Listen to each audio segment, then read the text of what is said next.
এক প্রবাসী আল্লাহর বান্দা, ওদিন ওই প্রবাসীর বাবাটা আমার কাছে কারগুজারি শোনায়, আমার ছেলেটা 4 বছর হয়ে গেল আমার বাড়িতে আসে না, ঈদ উদযাপন করে না। আমি বাবা হইয়া এই ছেলের জন্য বড় পাগল পারা হয়ে গেলাম। ঈদের দিনে আমার দিনগুলো ফুরে যায় না, আমি সুন্দর করে করে করে করে করে করে ঈদের দিনে ঈদটাও আমি উদযাপন করতে পারি না। আমার ছেলে একদিন 27 রোজার মধ্যে আমাকে টেলিফোন করে জানায়া দিল, বাবা আমার, ও বাবা আমার, এবার ঈদটা আমি আপনাদের সাথে উদযাপন করব। আমার মা ছাড়া আমার ঈদ ভালোভাবে কাটে না, আমার বাবা ছাড়াও আমার ঈদটা কাটে না। এভাবে যখন জানায়া দিল নিজের বাবারে টেলিফোন করার মাধ্যমে, ওই বাবা বড় খুশি হয়ে গেল, ওই মাও অনেক পরিমাণ খুশি হয়ে যায়, কারণ সন্তানটাকে ছাড়া ছাড়া মা 4 বছর হয়ে গেল একটা ঈদ সন্তানে নিয়ে করতে পারে নাই। প্রায় 4 বছরে 8টা ঈদ চলে গেল, একটা ঈদেও নিজের ছেলেটা ছিল না, প্রবাসের মধ্যে রাখে রেখে নিজে ঈদ উদযাপন সুন্দরভাবে করতে পারে না। ওই মা বলে, হে আমার বাকি সন্তানেরা, তোদের বড় ভাই প্রবাস থেকে আসবে, তাকে সঙ্গে নিয়ে নিয়ে এবার ঈদ উদযাপন করবো আমরা, আমিও করব, তোদের বাবাও করবে, তোরাও করবো। এভাবে এক এক করে মা যখন প্রস্তুতি নিতে লাগতে শুরু করলো, মা বিভিন্ন সময়ে পিঠাপুলি বানায়, কিন্তু সন্তানের জন্য এবার স্পেশাল করে করে বানাইতে লাগলো। 28 তারিখে সাহারি খাবে, সন্তান দৌড়াইয়া বাড়িতে চলে আসবে মা বাবার টানে। বাবা মা দুইজনে সাহারির খাবারটা নিয়ে নিয়ে ওয়েটিংয়ে আসে। কত মজার খাবার! আমার সন্তান অনেক দিন পরে আমার বাসায় আসবে, এতদিন পর্যন্ত কি খেয়েছে না খেয়েছে বলতে পারি না। আমার সন্তান আসবে, একসাথে মা বাবা আর আমরা বসে এখানে আমরা সেহারি করব। ওই মা ওয়েটিং এ বসে আছে, বাবাও বসে আছে, সারি টাইম শেষ হয়ে যাবে, এরপরেও ছেলে যখন বাড়ির দিকে আসে না, বারবার বারবার দরওয়াজার দিকে তাকায়। সাহারিগুলো নিজেই, খাবারগুলো নিজেরা খেয়ে ফেললেন, খাওয়ার পরে মা বাবার চোখে ঘুম নাই, একদিক থেকে আরেক দিকে যায়, এক রুম থেকে আরেক রুমের দিকে দৌড়াইয়া যায়, শুধু টেনশন আর চিন্তা, আমার ছেলে কখন আসবে। যেই ছেলেটার ওয়েটিং এ আমরা এতক্ষণ পর্যন্ত ওয়েটিং এর মধ্যে রইলাম, ওই ছেলের চিন্তায় চিন্তায় প্রায় 8টা বেজে গেল, 9টা বেজে গেল, 10টাও বেজে গেল। ওই ছেলের জন্য অপেক্ষায় অপেক্ষায় মাও ঘুমায় না, বাবাও একটা বারের জন্য ঘুমায় না। মা জিগায়, ও স্বামী আমার, আমার ছেলে কই? আমার ছেলে কেন আসে না, খবর নাও। এই ছেলের জন্য আমি মার অপেক্ষা করে থাকতে পারি না, পারি না, পারি না। স্বামী তার স্ত্রীকে বোঝানোর জন্য বলে, ও স্ত্রী আমার, এখন ঈদের সময় কত যানজট, এই যানজটের মধ্যে জ্যাম পড়বে, কোনো অসুবিধা নাই, আমার ছেলে অটোমেটিক্যালি চলে আসবে। কিন্তু মনে মনে নিজেরাও এবার চিন্তা ভাবনা করতে লাগলো, ওই স্বামীটাও বাবা হইয়া ওই ছেলের জন্য কি পরিমাণ মায়া অন্তরে লালন করে করে বাবা চলাফেরা করে। হঠাৎ করে মনে পড়ে গেল, আমার ছেলের মোবাইলের মধ্যে একটা ফোন আমার দেওয়া লাগবে, সেই ফোন পাওয়ার পরে ছেলে আমায় বলবে কোথায় আছে না আছে, এরপরে নিশ্চিন্তে আমি ছেলের জন্য অপেক্ষায় থাকতে পারবো। ওই ছেলের মোবাইলে ওই বাবা যখন টেলিফোন লাগায়া দেয়,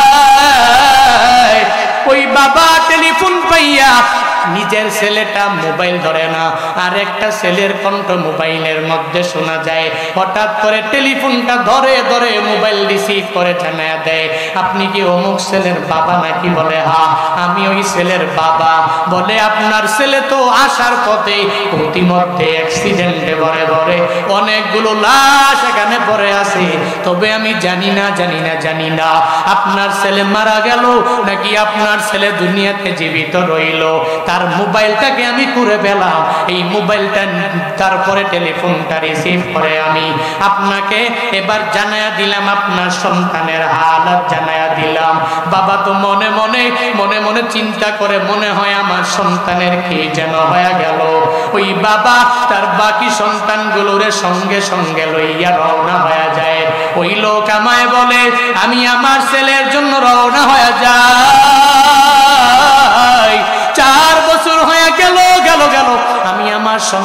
সাথে ঈদ উদযাপন করতে পারি নাই। এখন যদি সন্তানের মৃত্যুর খবর পাই, আমি বাবা হইয়া এটা মেনে নিতে পারবো না। বাকি সন্তানগুলোর রইয়া ওই যেখানে অ্যাক্সিডেন্টের জায়গা ওই স্থলে যাইয়া দেখে অনেকগুলো লাশ রাস্তার মধ্যে শুয়ায়া রাখছি। এক এক করে প্রত্যেকটা লাশের মধ্যে তাকায়া তাকায়া এক একজনের চেহারা দেখে আর দেখে না নিজের ছেলে আছে কিনা। আল্লাহর ওই বান্দা একজনকে আলগি দেয় আর দেখে নিজের ছেলে না, আর একজনের মাথার মধ্য থেকে কাপড় উঠে নেয়, এরপরে দেখে নিজের ছেলে না, এরপরে আবার উপর করে, এরপরেও দেখে নিজের ছেলে না। একটু করে তাকায়া দেখি তার ছেলের মতো দেখা যায়। মা বাবাকে ওয়াদা দেওয়া ওই ছেলে দুনিয়ার মাঝে আর নাই, ও দুনিয়া থেকে বিদায় হয়ে গেল। বাবা চোখের পানি ছেড়ে দিয়া দিয়া বলে, ও সন্তান তুই কোথায় গেলা, কোন জায়গায় তুমি চলে গেল? ও সন্তান রে, তুই তোর মায়ের ফাঁকি দিয়া কই যাও? আমি তোর মায়ের দেখি বলবো, ওই তোর মায়ের কাছে গিয়ে আমি কি খবর জানা দিব? তোর এমন হালাত হয়ে গেল। ও সন্তান, এই হালাত আমি বলতে পারি না। কত ঈদ চলে গেল, যে ঈদের দিনে আমি বাবা হইয়া বাকি ছেলেগুলোরে লইয়া আমরা নিজেরা সেমাই খাওয়ার জন্য প্লেটের মধ্যে বসে গেলাম, কিন্তু তোর মা তো ওই দিন নিজে সেমাইটা খাইতে পারে নাই, একটা বারের জন্য মিষ্টি মুখ করে নাই। আমি তোর মাকে দেখেছি কত রাত তোর মা ঘুমায় না, হঠাৎ করে ঘুম জেগে জেগে জেগে আমি তাকায়া দেখি তোর মা মুসল্লায় দাঁড়ায় দাঁড়ায় দাঁড়ায় তোর জন্য নামাজ পড়ে আর আল্লাহর দরবারে কান্না করে। ও ছেলে রে, ওই মায়ের ফাঁকি দিয়া তুই কোথায় যাও আমি বুঝলাম না। একদিন ঈদের দিনে যাওয়ার সময় আমি তোর মায়ের এক প্রবাসী আল্লাহর বান্দা, ওদিন ওই প্রবাসীর বাবাটা আমার কাছে কারগুজারি শোনায়, আমার ছেলেটা 4 বছর হয়ে গেল আমার বাড়িতে আসে না, ঈদ উদযাপন করে না। আমি বাবা হইয়া এই ছেলের জন্য বড় পাগল পারা হয়ে গেলাম। ঈদের দিনে আমার দিনগুলো ফুরে যায় না, আমি সুন্দর করে করে করে করে করে করে ঈদের দিনে ঈদটাও আমি উদযাপন করতে পারি না। আমার ছেলে একদিন 27 রোজার মধ্যে আমাকে টেলিফোন করে জানায়া দিল, বাবা আমার, ও বাবা আমার, এবার ঈদটা আমি আপনাদের সাথে উদযাপন করব। আমার মা ছাড়া আমার ঈদ ভালোভাবে কাটে না, আমার বাবা ছাড়াও আমার ঈদটা কাটে না। এভাবে যখন জানায়া দিল নিজের বাবারে টেলিফোন করার মাধ্যমে, ওই বাবা বড় খুশি হয়ে গেল, ওই মাও অনেক পরিমাণ খুশি হয়ে যায়, কারণ সন্তানটাকে ছাড়া ছাড়া মা 4 বছর হয়ে গেল একটা ঈদ সন্তানে নিয়ে করতে পারে নাই। প্রায় 4 বছরে 8টা ঈদ চলে গেল, একটা ঈদেও নিজের ছেলেটা ছিল না, প্রবাসের মধ্যে রাখে রেখে নিজে ঈদ উদযাপন সুন্দরভাবে করতে পারে না। ওই মা বলে, হে আমার বাকি সন্তানেরা, তোদের বড় ভাই প্রবাস থেকে আসবে, তাকে সঙ্গে নিয়ে নিয়ে এবার ঈদ উদযাপন করবো আমরা, আমিও করব, তোদের বাবাও করবে, তোরাও করবা। এভাবে এক এক করে মা যখন প্রস্তুতি নিতে লাগতে শুরু করলো, মা বিভিন্ন সময়ে পিঠাপুলি বানায়, কিন্তু সন্তানের জন্য এবার স্পেশাল করে করে বানাইতে লাগলো। 28 তারিখে সাহারি খাবে, সন্তান দৌড়াইয়া বাড়িতে চলে আসবে মা বাবার টানে। বাবা মা দুইজনে সাহারির খাবারটা নিয়ে নিয়ে ওয়েটিংয়ে আসে। কত মজার খাবার! আমার সন্তান অনেক দিন পরে আমার বাসায় আসবে, এতদিন পর্যন্ত কি খেয়েছে না খেয়েছে বলতে পারি না। আমার সন্তান আসবে, একসাথে মা বাবা আর আমরা বসে এখানে আমরা সেহারি করব। ওই মা ওয়েটিং এ বসে আছে, বাবাও বসে আছে, সারি টাইম শেষ হয়ে যাবে, এরপরেও ছেলে যখন বাড়ির দিকে আসে না, বারবার বারবার দরওয়াজার দিকে তাকায়। সাহারিগুলো নিজেই খাবারগুলো নিজেরা খেয়ে ফেললেন, খাওয়ার পরে মা বাবার চোখে তো ঘুম নাই, একদিক থেকে আর একদিকে যায়, এক রুম থেকে আর এক রুমের দিকে দৌড়াইয়া যায়, শুধু টেনশন আর চিন্তা, আমার ছেলে কখন আসবে। যেই ছেলেটার ওয়েটিং এ আমরা এতক্ষণ পর্যন্ত ওয়েটিং এর মধ্যে রইলাম, ওই ছেলের চিন্তায় চিন্তায় প্রায় 8টা বেজে গেল, 9টা বেজে গেল, 10টাও বেজে গেল। ওই ছেলের জন্য অপেক্ষায় অপেক্ষায় মাও ঘুমায় না, বাবাও একটা বারের জন্য ঘুমায় না। মা জিগায়, ও স্বামী আমার, আমার ছেলে কই? আমার ছেলে কেন আসে না, খবর না। এই ছেলের জন্য আমি মার অপেক্ষা করে থাকতে পারি না। স্বামী তার স্ত্রীকে বোঝানোর জন্য বলে, ও স্ত্রী আমার, এখন ঈদের সময় কত যানজট, এই যানজটের মধ্যে জ্যাম পড়বে, কোনো অসুবিধা নাই, আমার ছেলে অটোমেটিক্যালি চলে আসবে। কিন্তু মনে মনে নিজেরাও এবার চিন্তা ভাবনা করতে লাগলো, ওই স্বামীটাও বাবা হইয়া ওই ছেলের জন্য কি পরিমাণ মায়া অন্তরে লালন করে করে বাবা চলাফেরা করে। হঠাৎ করে মনে পড়ে গেল, আমার ছেলের মোবাইলের মধ্যে একটা ফোন আমার দেওয়া লাগবে। সেই ফোন পাওয়ার পরে ছেলে আমায় বলবে কোথায় আছে না আছে, এরপরে নিশ্চিন্তে আমি ছেলের জন্য অপেক্ষায় থাকতে পারবো। ওই ছেলের মোবাইলে ওই বাবা যখন টেলিফোন লাগায়া দেয়, ওই বাবা টেলিফোন পাইয়া নিজের ছেলেটা মোবাইল ধরে না, আর একটা ছেলের কণ্ঠ মোবাইলের মধ্যে শোনা যায়। হঠাৎ করে টেলিফোনটা ধরে ধরে মোবাইল রিসিভ করে জানায়া দেয়, আপনি কি অমুক ছেলের বাবা নাকি? বলে হ্যাঁ, আমি ওই ছেলের বাবা। বলে আপনার ছেলে তো আসার পথে প্রতিমধ্যে অ্যাক্সিডেন্টে ভরে ভরে অনেকগুলো লাশ এখানে পড়ে আছে, তবে আমি জানি না আপনার ছেলে মারা গেল নাকি আপনার ছেলে দুনিয়াতে জীবিত রইল। তার মোবাইলটাকে আমি করে পেলাম, এই মোবাইলটা তারপরে টেলিফোনটা রিসিভ করে আমি আপনাকে এবার জানায়া দিলাম, আপনার সন্তানের হালাত জানায়া দিলাম। বাবা তো মনে মনে চিন্তা করে, মনে হয় আমার সন্তানের কি যেন হয়ে গেল। ওই বাবা তার বাকি সন্তানগুলোরে সঙ্গে সঙ্গে লইয়া রওনা হয়ে যায়। ওই লোক আমায় বলে, আমি আমার ছেলের জন্য রওনা হয়ে যাই। 4 বছর হয়ে গেল আমি আমার সন্তানের সাথে ঈদ উদযাপন করতে পারি নাই। এখন যদি সন্তানের মৃত্যুর খবর পাই, আমি বাবা হইয়া এটা মেনে নিতে পারবো না।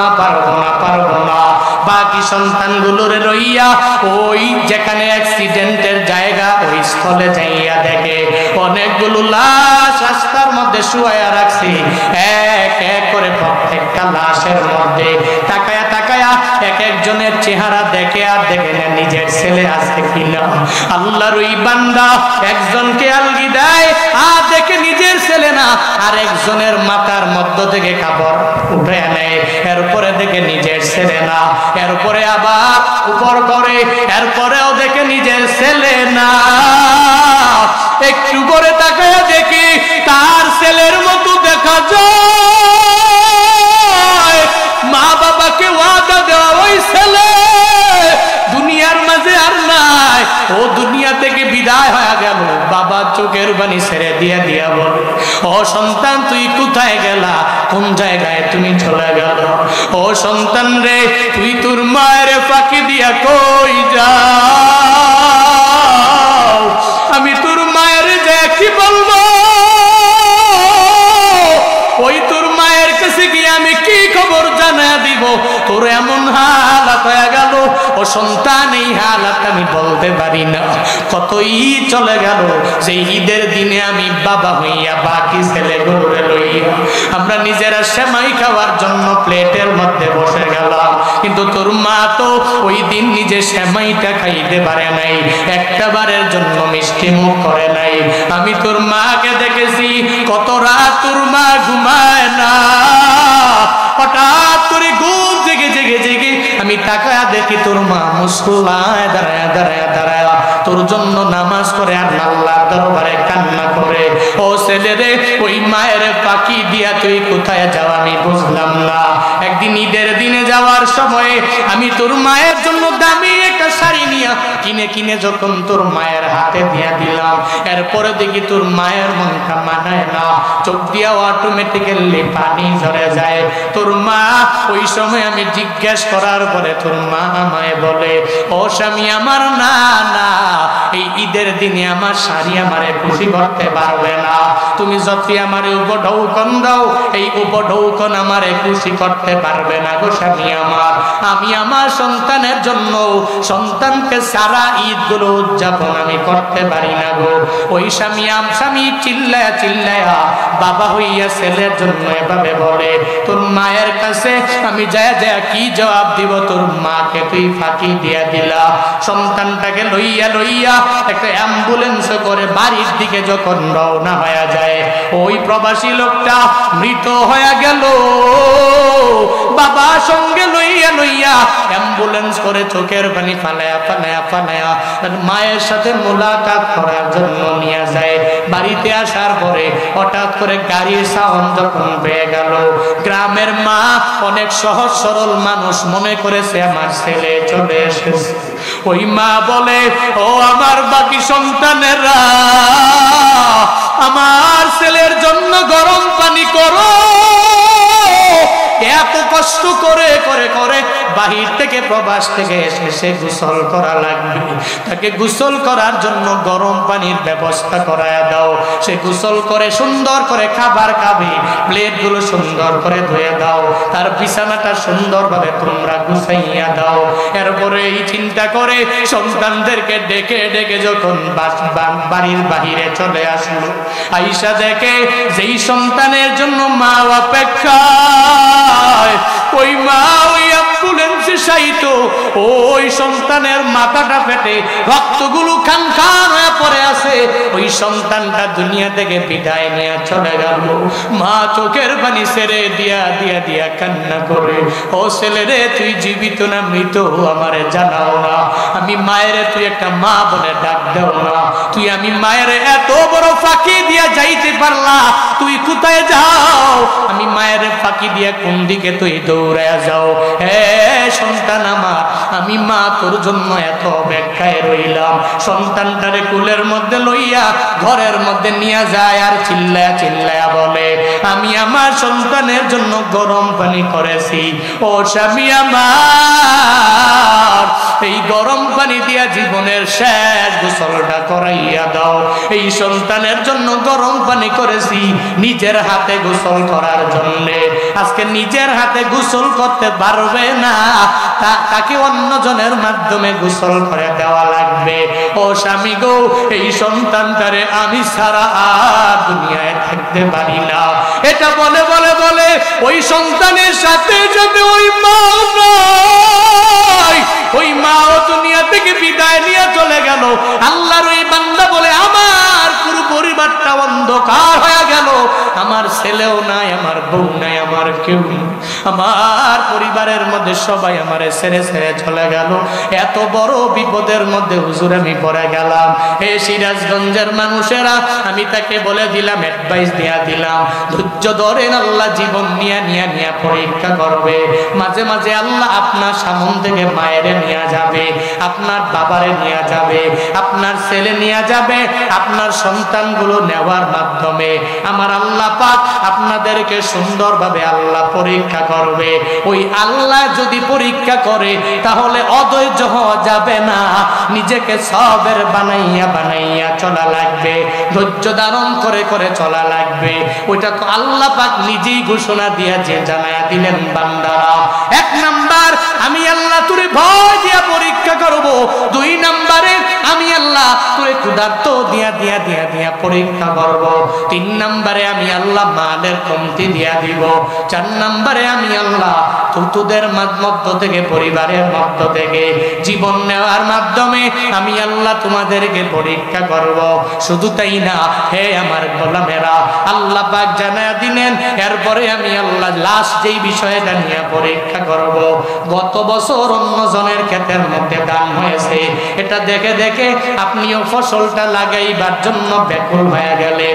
গত বছর তার এখানে ভালো, এই বছর আপনার ফসলাদি ভালো না, আপনার ধানের অবস্থা ভালো না, আপনার আলুর অবস্থাও ভালো না, আপনার সরিষার অবস্থাও ভালো না। আপনি ফসল করলেন, ওই ফসলের মধ্যে পরিপূর্ণভাবে বৃদ্ধি হয় নাই, কোনো লাভও আপনি পাইলেন না, প্রফিটও আপনি পাইলেন না। আল্লাহ ফসলাদির কমতি দিয়া দিয়া আপনারে পরীক্ষা করে।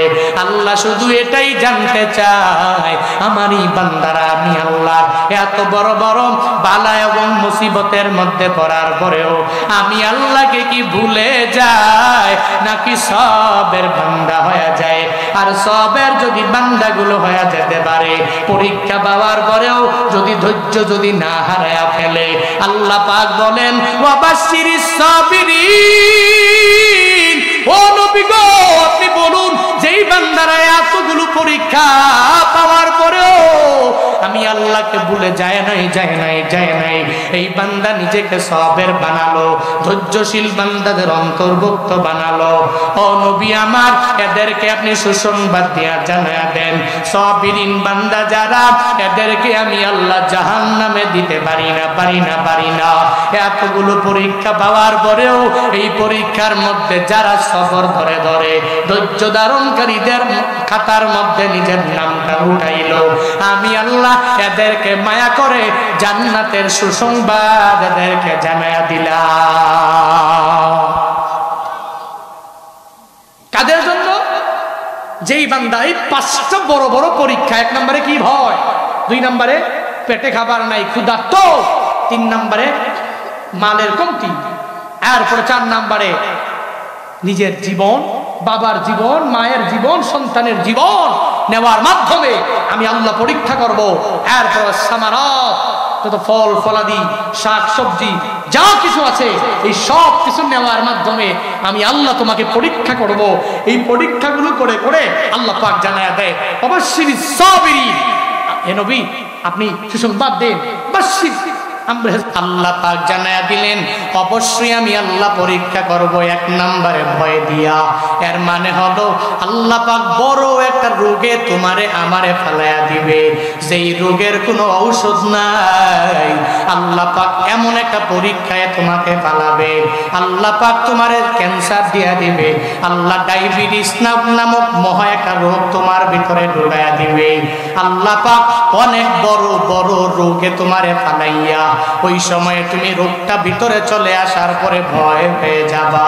কত ভালো মানুষ তুমি হয়ে গেলা, এরপরে হসপিটালের বেডের মধ্যে হঠাৎ করে শোয়ার পরে ডাক্তারেরা তখন সুন্দর করে জানায়া দিল চেক আপ করার পরে, হে বান্দা এতদিন পর্যন্ত তোমার পুরা বডির মধ্যে শক্তির কোনো অভাব নাই, কিন্তু আজকে এমন একটা হালাত তোমার হয়ে গেল, এখন তুমি তো ভালো নাই, এখন তোমার হঠাৎ করে ডায়াবেটিস দেখা দিয়া দিল, এখন তোমার ক্যান্সার দেখা দিয়া দিল। এই বান্দা এই কথা শোনার পরে এবার বড় পাগল পারা পেরেশানির মধ্যে বান্দা পড়ে গেল। আল্লাহ পাক বলেন আমি আল্লাহ মাঝে মাঝে মাঝে মাঝে তোরে এত বড় বড় পরীক্ষা দিব রে গোলামেরা, ওই পরীক্ষা পাওয়ার পরে এরপরে তুই ভয় পেয়ে কি নাকি আবার আমি আল্লাহকে না বলে আল্লাহর দিকে তুই আগায়া যাও।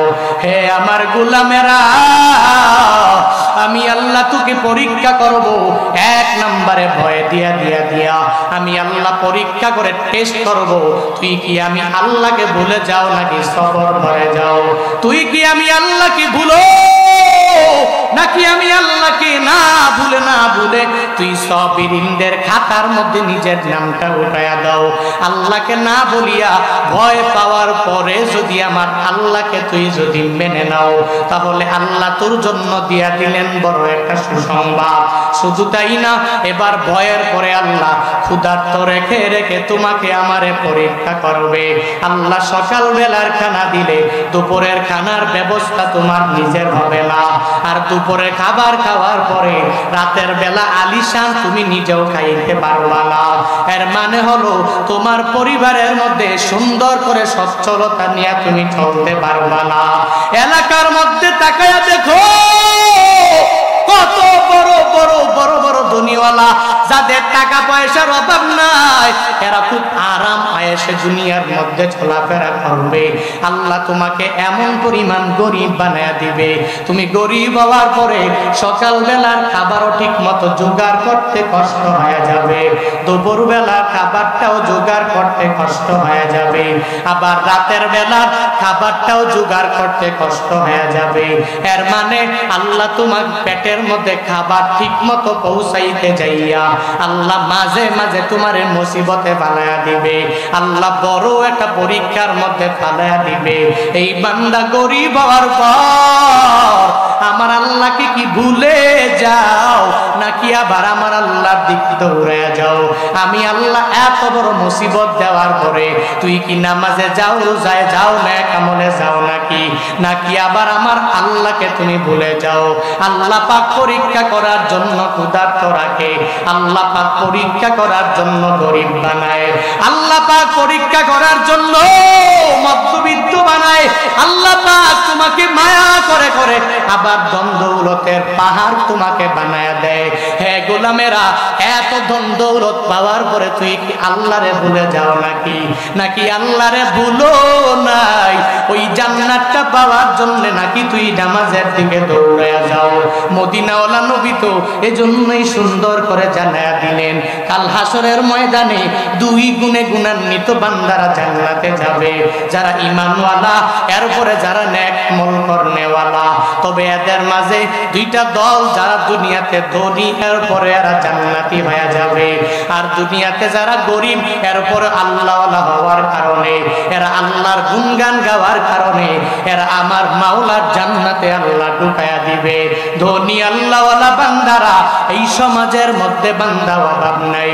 তাকায়া দেখো, ধনী কত টাকা পয়সার মালিক, কত বাড়ির মালিক, গাড়ির মালিক, কত কিছুর মালিক হওয়ার পরেও এরপরেও আমার আল্লাহকে সে ভুলে যায় না। এরপরেও কোম্পানির এমডি হওয়ার পরেও আল্লাহকে না ভুলে নামাজের দিকে দৌড়ে যায়, আল্লাহকে ভুলে নেক আমলের দিকে দৌড়ে যায়, আল্লাহকে ভুলে না। এরকম ধনী আমাদের সমাজে আছে না? আল্লাহ পাক মায়া করে করে করে কত বড় ধনী বানায়া দিলেন। এই বান্দা ধনী হওয়ার পরেও আমার মাওলাকে ভুলে না, আল্লাহকে ভুলে যায় না। এই বান্দা দ্বন্দ্বৌলত পাওয়ার পরেও এরপরেও নামাজ ছাড়ে না, রোজা ছাড়ে না, নেক আমল ছাড়ে না। টাকা পয়সা হওয়ার পরেই কত মানুষ মানুষের উপর জুলুম করে, নির্যাতন করে, দুর্নীতি করতে চায়।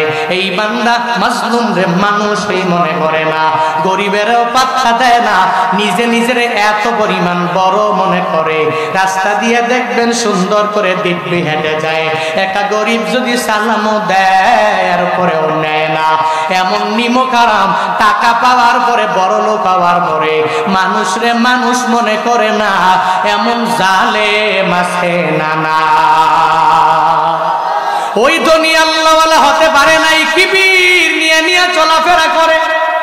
আল্লাহ বলেন, এর মানুষ, আমি আল্লাহ হলাম এমন রব, আমি আল্লাহ অহংকার করতে পারি, তুই ধন দৌলত পাওয়ার পরে অহংকার করতে পারো না।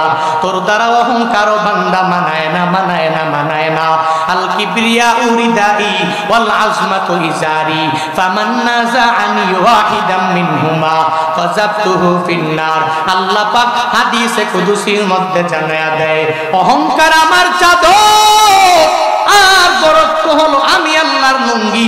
এই দুইটা নিয়ে যারা টানাটানি করবে, ফামান নাযাআনি ওয়াহিদাম মিনহুমা, এই দুইটা নিয়ে মানে এক নম্বরে অহংকার নিয়ে দুই নম্বরে নিজের বরত্ব নিজে যারা প্রকাশ করবে, এই দুইটা জিনিস আমার আল্লাহ নিজে করতে পারে। অহংকার তোমাদের দ্বারা মানায় না, আমি বক্তার দ্বারাও মানায় না, কোনো শ্রোতার দ্বারাও মানায় না, কোনো মেম্বারের দ্বারা মানায় না, কোনো চেয়ারম্যানের দ্বারা মানায় না, কোনো এমপির দ্বারা মানায় না, বাংলাদেশের কোনো মন্ত্রীর দ্বারাও মানায় না, ডোনাল্ড ট্রাম্পের দ্বারাও মানায় না। কারণ মানুষ তো বিভিন্ন এলাকায় দৌড়ায়, তবে যাওয়ার পরে হঠাৎ করে পথের মধ্যে আটকাইয়া যায়। এত বড় মন্ত্রী সাহেব নিজে ড্রাইভার না, ড্রাইভার প্রয়োজন হয়ে গেল, বলে গাড়ি চালানোর জন্য আমার ড্রাইভার লাগবে, ড্রাইভার ছাড়া গাড়ি চলবে না। তখন ড্রাইভারের দিকে মন্ত্রী সাহেব মোহতাজ হয়ে গেল, একটা বাদ দিলে আর একটা নেওয়া লাগবে, একটা বাদ দিলে আর একটা নেওয়া লাগবে। তখন তো ড্রাইভার ছাড়া চলতে পারবে না। এত বড় মন্ত্রী সাহেব, কত টাকা পয়সা তার, কত বড় বড় ক্ষমতা তার, কিন্তু ঘরের মধ্যে যাওয়ার পরে নিজে একা একা রান্না করতে পারবে না পারবে না পারবে না ওর সাহায্যকারী একজন লাগবে, একজন পার্সোনাল সেক্রেটারিও লাগবে। দুনিয়ার কোনো মানুষ একজনে সব দিকে পারফেক্ট হতে পারে না, একজনে সব দিকে নিজে নিজে নিজে নিজে অলরাউন্ডার হতে পারে না। অলরাউন্ডার হতে পারে এই আসমান জমিনের মালিক, চিল্লায়া বলো তার নাম। ইয়া ইলাহি তো মেরা মাবুদ है, या इलाही तो मेरा माशूक है, या इलाही मी को नद शम्सु कमर, या इलाही मी को नद शजरो हजार, या इलाही मी को नद अर्दो समा, या इलाही मी को नद जौआ हवा।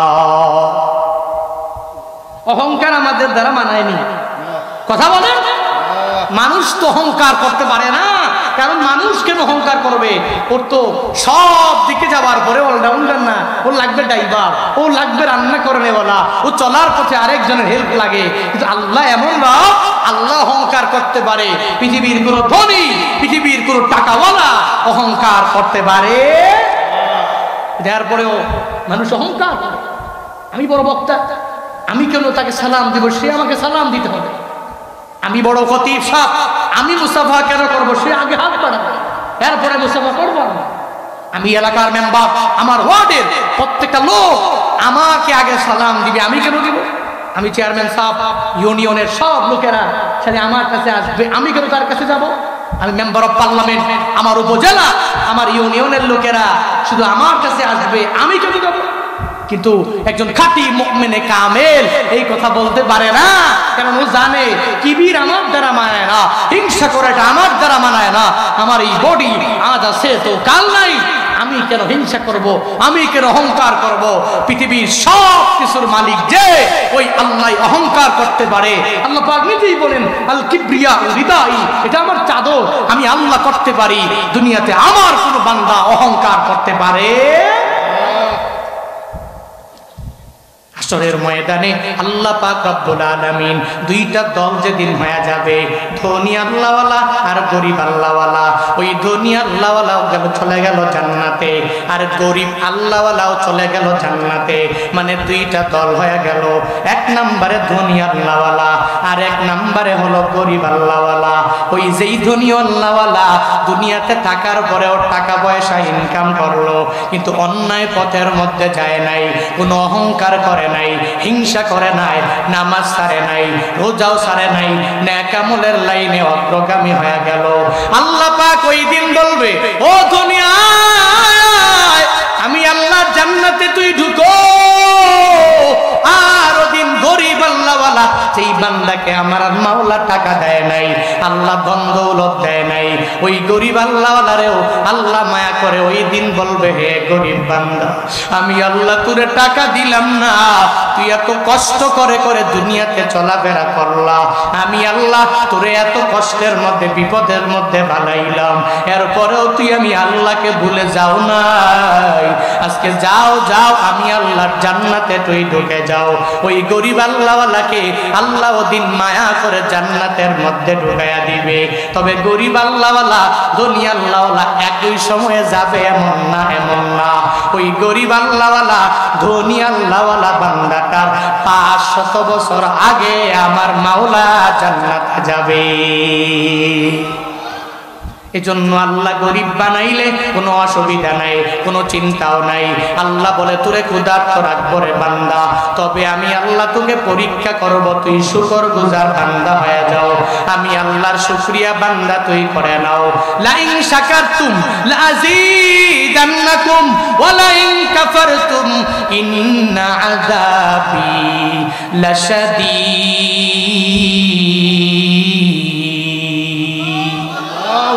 আল্লাহ পাক বলেন, তুই শুকর আদায় করো, আমি আল্লাহর শুকর করো, যদি করতে পারো তোকে আমি আল্লাহ ক্ষুধার্ত বানালাম, গরিব বানালাম। তুই আমি আল্লাহর এত বড় পরীক্ষা পাওয়ার পরেও যদি শুকর আদায় করতে পারো, আমি আল্লাহ তোরে অনেক পরিমাণ বাড়ায় দিব। আর যদি তুই না শুকরিয়া করো, বাড়াবো না, আমি আল্লাহ তোরে কঠিন আযাবের মধ্যে গ্রেফতার করে ফেলবো। এই ঘোষণা আমার আল্লাহ পাক দিয়া দিলেন। এজন্য শুকরগুজার বান্দা যখন নিজেকে সবের বানায় নেয়, নিজেকে ধৈর্যশীল বান্দা বানায় নেয়, তাহলে আল্লাহ পাক তাকে মায়া করে কি পরিমাণ বড় একটা মাকাম দিয়া দেয়। হে সিরাজগঞ্জের মুসলমানেরা, হে সদর এলাকার মুসলমানেরা, হে কড্ডার পাশের মুসলমানেরা, একটু মনোযোগের কান লাগাইয়া শুনে নাও। হযরতে মূসা নবীর ব্যাপারে এমন কোন বান্দা নাই জানে না যেই মূসা নবী সিনাই পর্বতের মধ্যে দাঁড়াইয়া আমার মাওলার সাথে এমন পরিমাণ কথা বলে, আল্লাহর সাথে এত দুনিয়ার কথা ওই মূসা নবী আমার মাওলার সাথে বলতে লাগলো। আল্লাহকে বারবার বলে, ও আল্লাহ, এই প্রশ্ন করি, তুমি আমার প্রশ্নের জবাব দিয়া দাও। ওই সিনাই পর্বতে মূসা নবী দাঁড়াইয়া আল্লাহর সাথে কথা বলার কারণে আল্লাহ পাক জানায়া দিলেন, ও পয়গম্বর আমার, কাল্লামাল্লাহু মূসা তাকলিমা, আপনার আল্লাহ মূসা নবীর সাথে এমন পরিমাণ কথা বলে, এর লকবি হয়ে গেল কালিমুল্লাহ। আল্লাহর সাথে এমন পরিমাণ কথা বলে, ওই সিনাই পর্বতে দাঁড়ায়া মূসা নবী আমার মাওলার সাথে এত পরিমাণ কথা বলে, আমার আল্লাহর সাথে বিভিন্ন প্রশ্ন করে। আল্লাহ রাগান্বিত হয় না, আল্লাহ ক্রোধান্বিত হয় না। আল্লাহ মূসা নবীর প্রশ্নের জবাব দিয়া দেয়। একদিন মূসা নবী সিনাই পর্বতে আল্লাহর সাথে কথা বলার জন্য রওনা যখন হয়ে গেল, প্রতিমধ্যে যাওয়ার পরে এক বড় বড় ধ্বনিওয়ালা মূসা নবীর জিগায়, ও পয়গম্বর, আমার মাওলার সাথে তো এত পরিমাণ কথা আপনি বলেন, আমার এত পরিমাণ ধন দৌলত আল্লাহ আমাকে দিয়া দিলেন, কিন্তু এই ধন দৌলতের হিসাব আমি রাখতে পারি না। আমার আল্লাহকে জিজ্ঞাসা করবেন, কোন কাজ করলে আমার ধন দৌলতের মাত্রা কমে যাবে? আমার এত ধন সম্পদের দরকার নাই, আমার এত টাকা পয়সার দরকার নাই, আমার এত বাড়ি গাড়ির দরকার নাই। আপনি সিনাই পর্বতে দাঁড়াইয়া আমার মাওলাকে প্রশ্ন করলে আল্লাহ জবাব দিয়া দিবে। মূসা নবী তার দরবার থেকে আবার রওনা হয়ে গেলেন। যাওয়ার পরে এক বৃদ্ধা গরিব মহিলা, ভিখারি মহিলা মূসা নবীর সামনে দাঁড়াইয়া যায় আর বলে, মূসা নবী, আমার টাকা নাই, আমি চলতে পারি না, আমার কিছু নাই, তুমি আল্লাহর সাথে কথা বলো, ওই আল্লাহকে গিয়া তুমি একটু জানাইবা, আল্লাহকে প্রশ্ন করে জানাইয়া দিবা, আমার মালিক আমার এত পরিমাণ গরিব বানায়া দিল, আমার আল্লাহ কি আমারে ধন দৌলত দিবে না? আমার আল্লাহ কি আমারে সচ্ছল করবে না? আমার আল্লাহ কি আমাকে সচ্ছলতা দিবে না? ও মূসা নবী, আল্লাহরে জিগাইও। ওই জায়গা থেকে আর একটা দূর যাওয়ার পরে একটা ত্রিমুখী রাস্তা মূসা নবীর দরবারে চলে আসলো। ওই মূসা নবীর সামনে এক হাত নাই পা নাই এক আল্লাহর বান্দা দাঁড়ায় যায় আর বলে, ও মূসা, আমার হাতও নাই পাও নাই, আমার আল্লাহর সাথে তুমি কথা বলো। আর আমার আল্লাহকে কথা বলা অবস্থায় জিজ্ঞাসা করবা, আমার আল্লাহ কেন আমাকে হাত দেয় নাই? আমার আল্লাহ কেন আমারে পা দেয় নাই? আমার পুরা বডিতে হাত নাই পা নাই গো মূসা, আমি ঠিক মতো খাইতেও পারি না, আমি ঠিক মতো চলতেও পারি না রে মূসা। এই হাত দিয়া খাওয়ার যে মজা, আমি আমার পুরা জিন্দেগিতে এই মজাটা বুঝি নাই রে মূসা।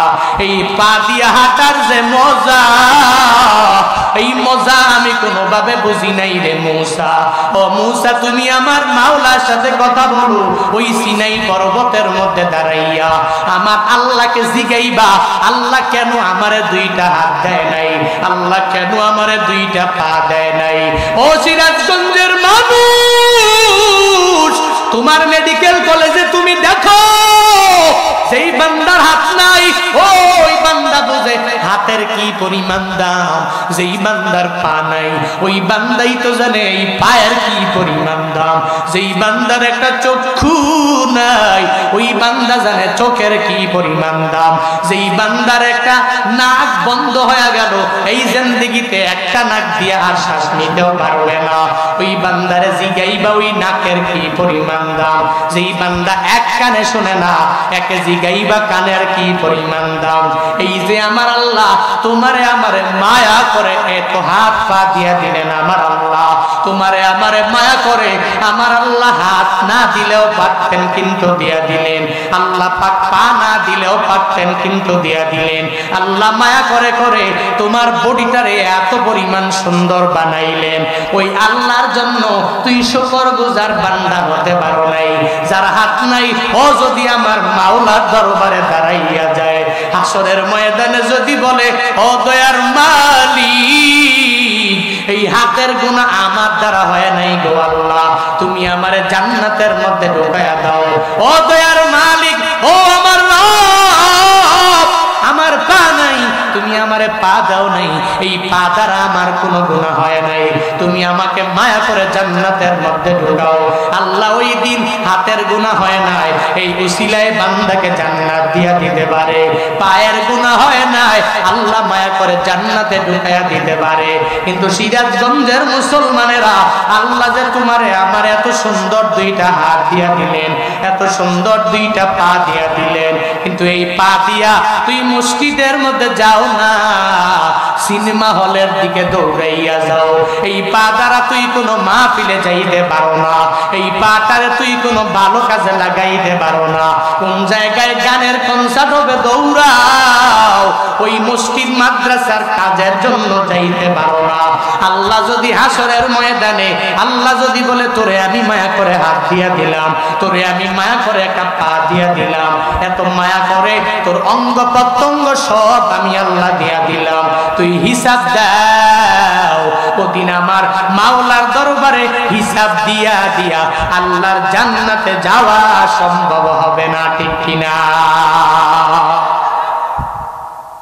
আল্লাহ যদি জিগায় ওদিন তোরে যে হাত দিলাম মায়া করে, আপনারা উঠাউঠি করছেন কেন ভাই? বুঝলাম না। আল্লাহ যে মায়া করে এই যে হাত দিয়া দিলেন, পা দিয়া দিলেন, হাসরের ময়দানে আল্লাহ যদি জিগায় তোরে তো মায়া করে এত কিছু দিলাম, কিন্তু এই কারণে তুই কি করছো, কি আমল করছো, কি নিয়ে আসছো, আল্লাহ যদি প্রত্যেকটা বিষয়ের জন্য অঙ্গের জন্য হিসাব চায়, হিসাব দিয়া মাওলার জান্নাতে যাওয়া যাবে? কথা বলেন না কেন? এই পা, এই হাত এর শুকর আদায় হবে এই পা দিয়া মসজিদে যাওয়ার মাধ্যমে। এই পা ওই সময় শুকরগুজার হবে এই পা দিয়ে একটা ভালো কাজে যাওয়ার মাধ্যমে, একটা ভালো দিকে যাওয়ার মাধ্যমে। এই পা দিয়া আরেকটা মানুষকে জুলুম করার জন্য দৌড়াইলে এই পায়ের শুকর আদায় হবে না। এই হাতের শুকর তখনই আদায় হবে যখন এই হাত দিয়ে সিজদার মধ্যে মালিকের কুদরতি পায়ে সিজদায় পড়ে যাওয়া যাবে। এই হাত তখনই কাজে লাগবে। এই হাত দিয়ে যদি আমি দান করতে পারি মাদ্রাসা মসজিদে, এই হাত তখনই শুকর গুজার এক হাত হয়ে যাবে। তবে এই হাত দিয়ে যদি এক রিক্সাওয়ালার গায়ের মধ্যে আঘাত করি, একটা গরিব মানুষের উপরে, একটা লিডারের কথা মানতে যে তার উপর জুলুম করি, নির্যাতন করি, আল্লাহর কসম এই হাত শুকরগুজার হাত হবে না। আল্লাহ হাসরের ময়দানে এই হাতকে যেদিন জিজ্ঞেস করবে ওদিন হিসাব দিয়ে আল্লাহর জান্নাতে যাওয়া যাবে না। চিল্লা এখন ঠিক কিনা? তুমি রমজান এলে রাখো না রোজা, দিনকে করো আঘাত, পয়সা করির নেই তো অভাব, দাও না তো যাকাত। তুমি ইমানদারির বড়াই করো, নেই তোমার ইমান, ইমানদারির বড়াই করো, নেই তোমার ইমান। তুমি কেমন মুসলমান, তুমি কেমন মুসলমান, কেমন মুসলমান, তুমি কেমন মুসলমান। তুমি সুদের টাকায় তাসাতে গড়ো, ঘুষ ছাড়ো না, দিন দুঃখী না খেয়ে মরে খবর রাখো না। তুমি ঘুষ খেয়ে বিচার করো, সাজিয়া প্রদান, ঘুষ খেয়ে বিচার করো, সাজিয়া প্রধান তুমি কেমন মুসলমান, তুমি কেমন মুসলমান, কেমন মুসলমান, তুমি কেমন মুসলমান।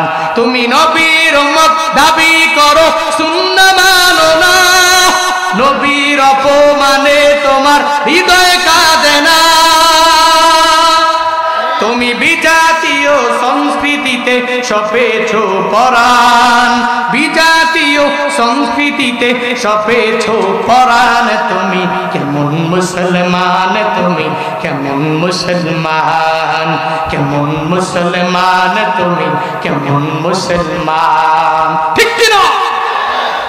মুসলমান, তোমার নামাজ নেই, হাতের হক আদায় করা লাগবে, করো নাই।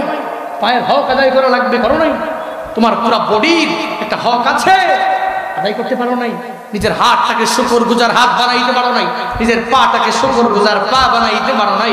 কপাল পোড়া, এত সুন্দর করে আল্লাহ বানাইছে, এখনো ফজরে যাইতে পারো নাই, এখনো জোহরে যাইতে পারো নাই, এখনো আসর ধরতে পারো নাই, এখনো মাগরিব ধরতে পারো নাই, এখনো এশা ধরতে পারো নাই। এই যে কয়েকদিন আগে এক প্রোগ্রামে যাওয়ার পথে, এই যে এত ওয়াজ, যাওয়ার পথে মাগরিবের নামাজ পড়বো, এক মসজিদে ঢুকলাম, ঢুকে দেখি শুধু ইমাম আর 3 জন মুসল্লি। অনেক বেশি মুসল্লি, অনেক বেশি।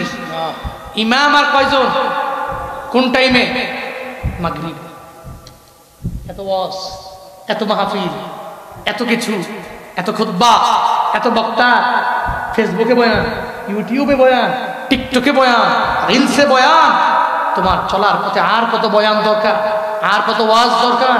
এখন আমল যাও না, আমলে যাও না, একটু মসজিদগুলোকে ভরপুর করো না, নামাজ পড়ে নিজের ইমানটাকে মজবুত করো না। কপাল পড়া যুবকরা খালি ওয়াজ ভালো লাগে, মজা লাগে, হুজুর সুট দিয়ে বয়ান করে 2 ঘন্টা করেন, 2.5 ঘন্টা করেন, যত বয়ান করেন শুধু মজা লাগে।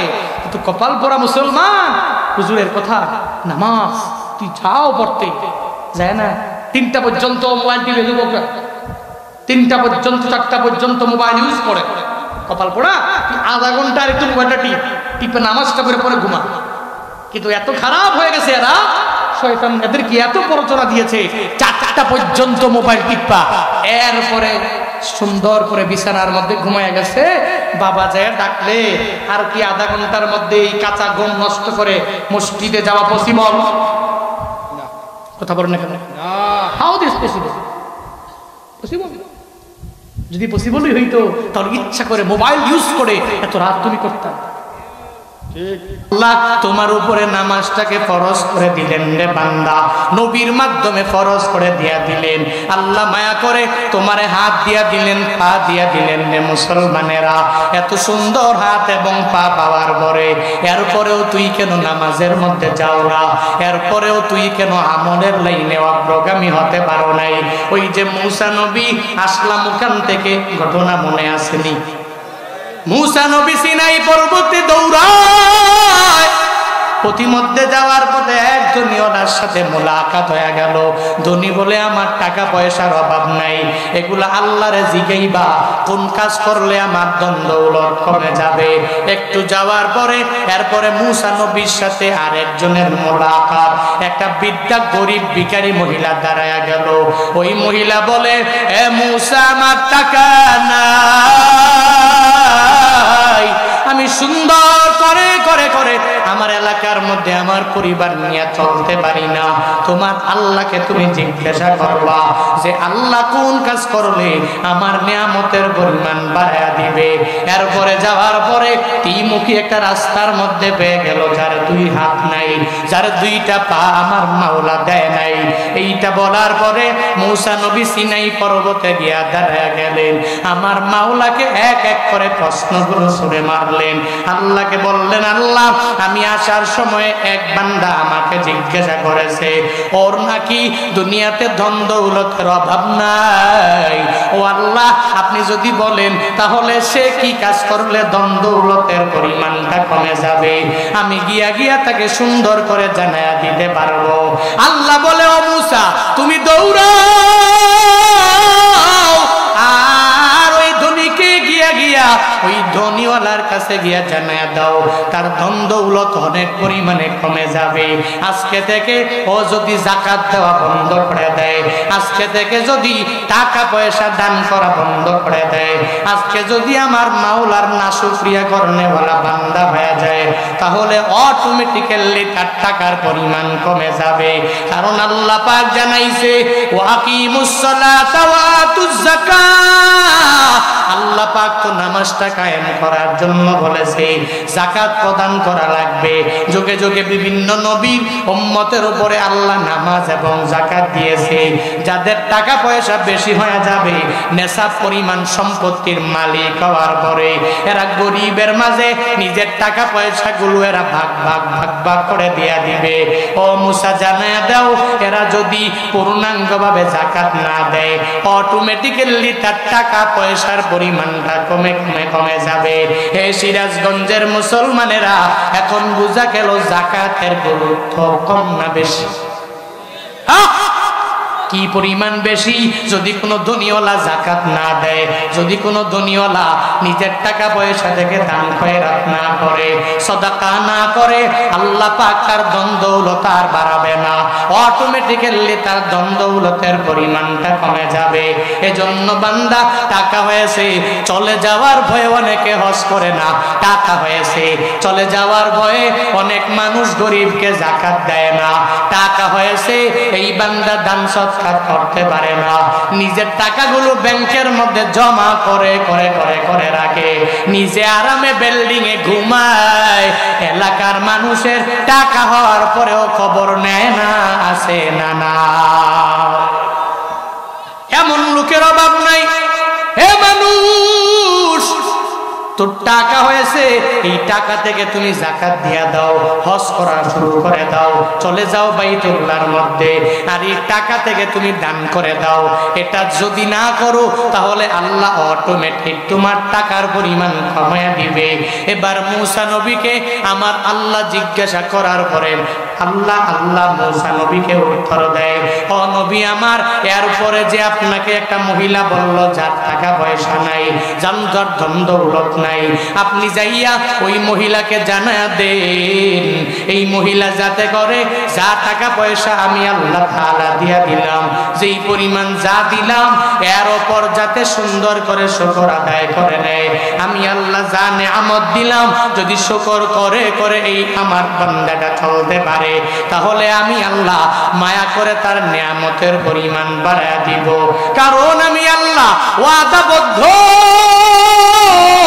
আমার বান্দা যখন নিয়ামত পাওয়ার পরে আমি আল্লাহর কাছে শুকরগুজার হয়ে যাবে, আলহামদুলিল্লাহ বলে মেনে নিবে, আল্লাহর কাছে বলবে, ও দয়ার মালিক, তুমি আমায় যা দিয়েছো আমি আলহামদুলিল্লাহ বলে বলে বলে বলে মেনে নিলাম। যদি আলহামদুলিল্লাহ বলে মেনে নিতে পারে, তাহলে কোনো অসুবিধা নাই, আমি আল্লাহ মহিলার ধন দৌলতের পরিমাণটা বাড়ায়া দিব। এরপরে যার হাত নাই, যেই বান্দাকে আমি আল্লাহ দুইটা পা দিলাম না, ও মুসা যাও যাও, ওই মাজুর ব্যক্তির সামনে তুমি দৌড়াইয়া যাও, ওই মাজুর ব্যক্তি যাকে দুইটা হাত দিলাম না, দুইটা পা দিলাম না, একে গিয়ে জানায়া দিও আল্লাহ পাক দুনিয়াতে তোমাকে বাঁচায়া দিল, দুইটা হাতের গুনাহ বান্দা তোমার দ্বারা হয় না, দুইটা পায়ের গুনাহ তোমার দ্বারা হয় না, আল্লাহ হাসরের ময়দানে এই হাতের গুনাহ হয় নাই, পায়ের গুনাহ হয় নাই, এই উসিলায় আল্লাহ তোমাকে মাফ করে জান্নাত দিয়া দিতে পারে। এজন্য কোনো অসুবিধা নাই বান্দা, তুমি যেই হালাতে থাকো, যেই অবস্থায় থাকো, এত টেনশন নিয়ে লাভ নাই, এত হতাশার মধ্যে ভরে ভরে লাভ নাই। আল্লাহ পাক বলেন, আমি আল্লাহ তোমাদেরকে পরীক্ষা করব, 1 নম্বরে ভয়, 2 নম্বরে আমি আল্লাহ ক্ষুধার্ত দিয়া দিয়া, তোর টাকা নাই, তোর পেটে কোনো খাবার নাই, তুই সুন্দর করে করে চলতে পারো না রে গোলাম, আমি আল্লাহ তোরে মায়া করে করে করে হাসরের ময়দানে জান্নাত দিয়া দিব, যেই জান্নাতের চাইতে বড় প্রতিদান আর নাই। এটা আল্লাহ পাক জানায়া দিলেন। এরপরে আল্লাহ পাক বলেন, মানুষেরা ওয়া নাকুসিম মিনাল আমওয়াল, আমি আল্লাহ মালের কমতি দ্বারা তোমাদেরকে পরীক্ষা করব, মানে কাউকে বেশি দিয়া দিব, আবার অন্য জনরে 1 টাকাও দিব না, কাউকে দিয়া দিব বেশি, আবার কাউকে দিয়ে দিব মধ্যম পর্যায়ের, আবার কাউকে আমি আল্লাহ অনেক পরিমাণে কমায় দিব। তোর চিন্তার দরকার নাই, তুই সাবিরিনদের খাতায় নিজের নামটা উঠায় নাও। আল্লাহ পাক যুগে যুগে মানুষকে এই পরীক্ষাগুলো করে কি করে না? করে না? আল্লাহ পাক পরীক্ষা করেন, আর পরীক্ষা করে করে বান্দাকে জানায়া দেয়, হে বান্দা আমি আল্লাহ তোরে ভয় দেখাইয়া পরীক্ষা করলাম, চিন্তা করার কোনো দরকার নাই। এরপরে আমি আল্লাহ তোকে ক্ষুধার্ত রেখে পরীক্ষা করলাম, চিন্তার দরকার নাই। হে বান্দা আমি আল্লাহ তোরে মালের কমতি করে দিলাম, এরপরেও চিন্তা করার কোনো দরকার নাই। এটা আমি আল্লাহ পরীক্ষা করে, কোনো অসুবিধা নাই। এরপরে আল্লাহ পাক বলেন, হে আমার বান্দারা আমি আল্লাহ মাঝে মাঝে তোর ছেলেকে আমি আল্লাহ তোর পরিবার থেকে উঠাইয়া নিয়ে যাব রে বান্দা। এরপরে আমি আল্লাহ তোর মেয়েটা উঠাইয়া নিয়ে চলে যাব। তোর সামন থেকে তোর মেয়েটা মারা যাবে, তোর ছেলেটা মারা যাবে, তোর সামন থেকে তোর জনম দুঃখিনী মাটাও চলে যাবে, সামন থেকে বাবাও চলে যাবে। ওই পরিবারে কেউ থাকবে না, পুরা পরিবারটা ফাঁকা হয়ে যাবে। এক এক করে সবাই যদি চলে যায়, এরপরেও চিন্তা করার দরকার নাই। আমি আল্লাহ তোর জীবন নিয়ে আমি আল্লাহ তোকে পরীক্ষা করব। তোর ছেলে নেওয়ার মাধ্যমে, তোর মেয়ে নেওয়ার মাধ্যমে আমি আল্লাহ পরীক্ষা করব। আমাদের সমাজে পরিবারের মধ্যে এমন পরীক্ষার অভাব নাই। কয়েকদিন আগে বাবা মারা গেল, এরপরে মাও মারা গেল, এরপরে নিজের সন্তানগুলো মরে যাওয়ার পরে এখন পরিবারে কেউ নাই। ওই পরিবারটার সাথে সাথে খালি হয়ে গেল, একজন মেম্বারও নাই, একজন সদস্য নাই। এমন ঘটনা আমাদের সমাজে বান্দা, কোনো অভাব নাই। কি হইতেছে আপনাদের? কি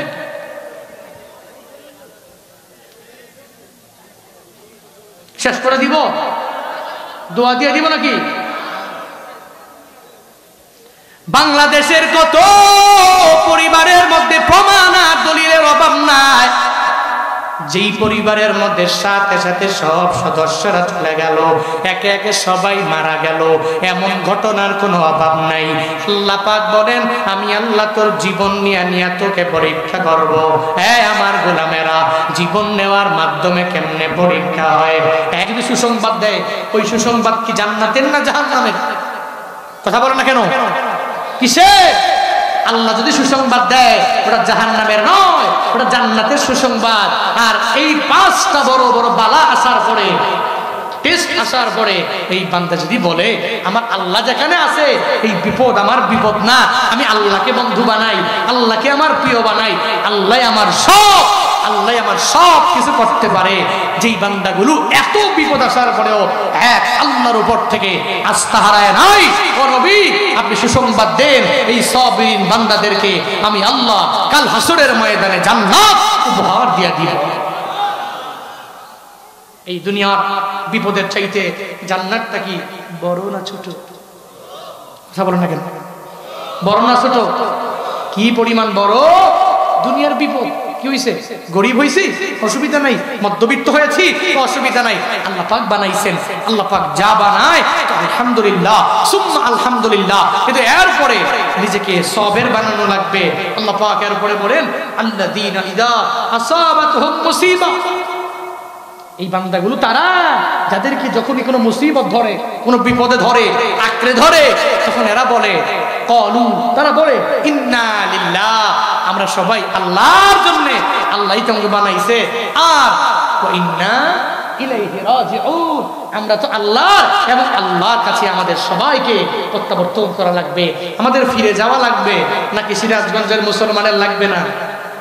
ফিরে যাওয়া লাগবে নি ভাই? আমি বক্তার লাগবে না?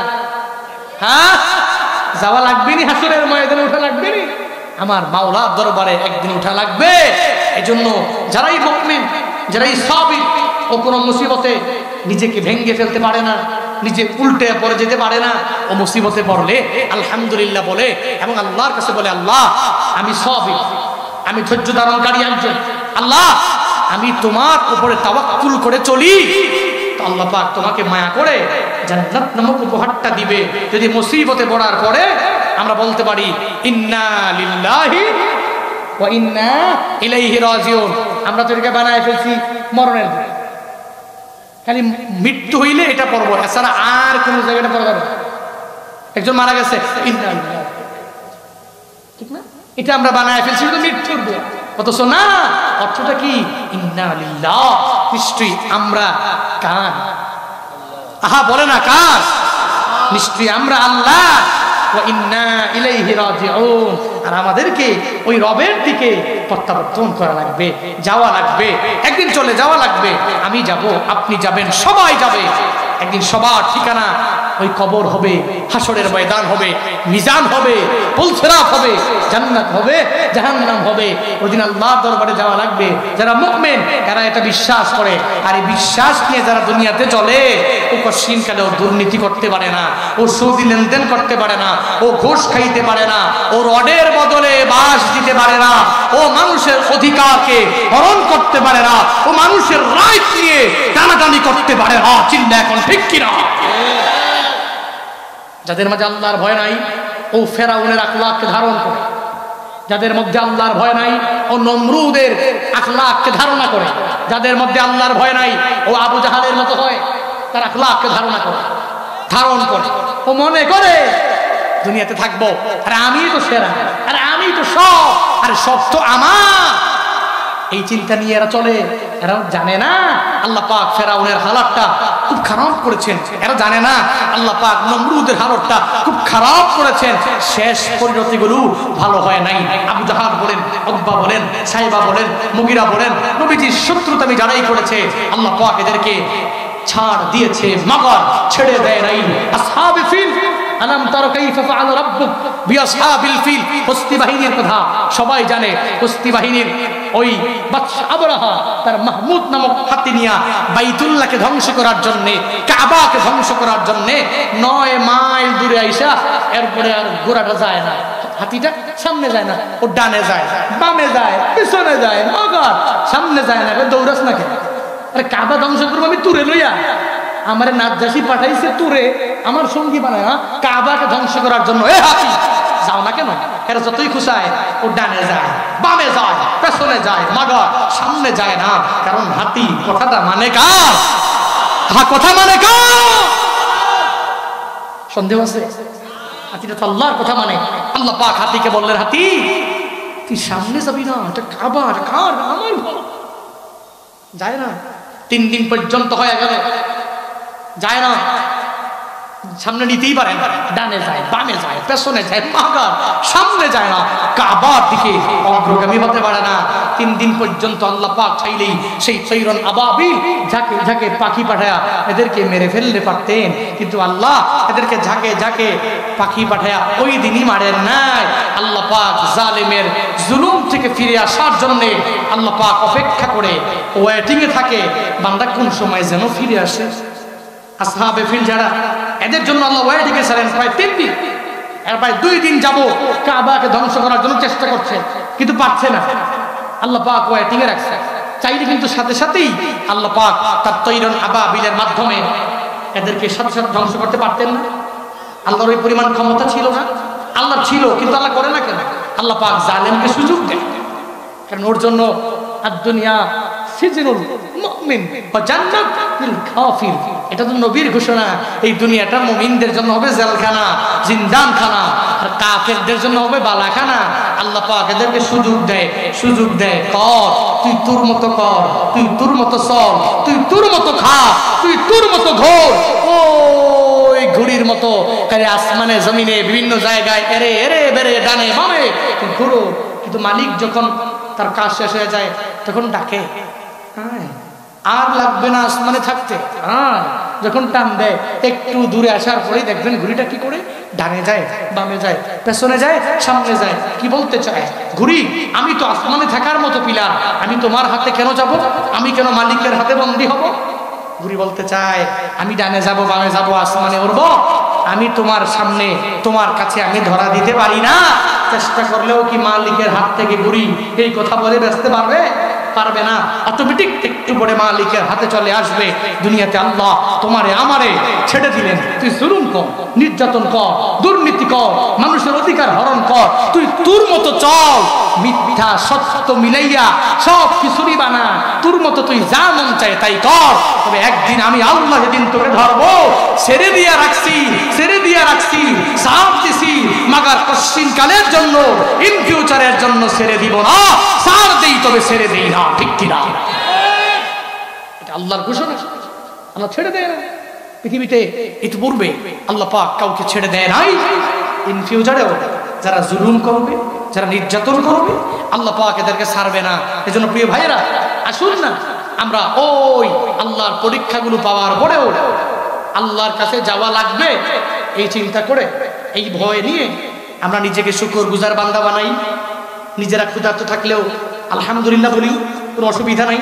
আল্লাহ পাক যদি মালের কমতি দেয় আলহামদুলিল্লাহ বলি। এরপরে যদি আল্লাহ পাক নিজের জীবন নিয়ে যায়, কাউকে নিয়ে যায়, আলহামদুলিল্লাহ বলি। ফসলাদি যদি একদিন এক বছরের জন্য কিছু কমতি হয়ে যায় আলহামদুলিল্লাহ বলি। আমার মা বোনেরা যারা আছেন, আপনারা তো মাঝে মাঝে একটু ধান শুকাতে দিলেন, হঠাৎ করে বৃষ্টি চলে আসে। এবার আমার মা বোনেরা এত গরম হয়েছে আল্লাহর উপরে, আল্লাহ খালি আমারই দেহে, আমার পাশের বাড়ির ভাবিরে দেহে না। পাশের বাড়ির ভাবি খালি ধান শুকাইতে দিলে কি সুন্দর কটকটে রোদ, কিন্তু আমরা খালি ধান দিলেই যত ব্যারাম, যত রোগ, যত বৃষ্টি, যত বান তুফান সব খালি আমরা উঠে দিয়ে আল্লাহ কি আমারে দেহে, হ্যাঁ রেখে দেখে না। এমন কিছু শিরকি কথাবার্তা বলে, কি বলে কুফরি কথাবার্তা এগুলো বলে। আমাকে আম্মা জানেরা, প্লিজ আপনার ফসলাদি সব নষ্ট হয়ে গেল, আল্লাহ পাক আপনাকে পরীক্ষা করছেন, চিন্তা নাই। এই জন্য আল্লাহ পর্যন্ত লানত করবেন না, অভিসম্পাত করবেন না। আল্লাহর ক্ষতি হবে না, ক্ষতি হবে আমার, ক্ষতি হবে আপনার, ক্ষতি হবে আপনার ছেলের, ক্ষতি হবে আপনার মেয়ের, ক্ষতি হবে আপনার পরিবারের। আমাদের মহিলারা যেই পরিমাণ অভিসম্পাত করে, নবীজি মেরাজে গেলেন, তাকে অধিকাংশ নারীরা জাহান্নামী। কাহিনী কি? নবীজি বললেন তাদের দুইটা দোষ বেশি। এক নম্বর, এরা অনেক পরিমাণে লানত দেয়। ছেলে একটা উল্টাপাল্টা করলেই কুদার কাটা, কুদার কাটা কুদার খাইতো, এরকম কিছু কথাবার্তা আমাদের মেয়েরা, আমাদের মহিলারা, আমাদের মারা বলে কি বলে? বলে অধিক পরিমাণে লানত দেয়। দুই নাম্বার, আশিরা, এতদিন পর্যন্ত যে স্বামীটা ভালো খাওয়াইতে পারে, ঠিক মতো চলতে পারে, দামি শাড়ি কিনে দিতে পারে, এতদিন ভালো, কিন্তু মাগার 30-40 বছর পরে হঠাৎ করে একদিন এটা উল্টাপাল্টা হয়ে গেছে। তোমার সাথে চইলা তো আমার জীবনটাই তেজপাতা, একবারে শেষ, আমার পুরো জিন্দেগি শেষ। তোমার সাথে চইলা আমার জিন্দেগি পুরো শেষ হয়ে গেল। কেন যে আমি তোমার কাছে পড়লাম, পুরো শেষ।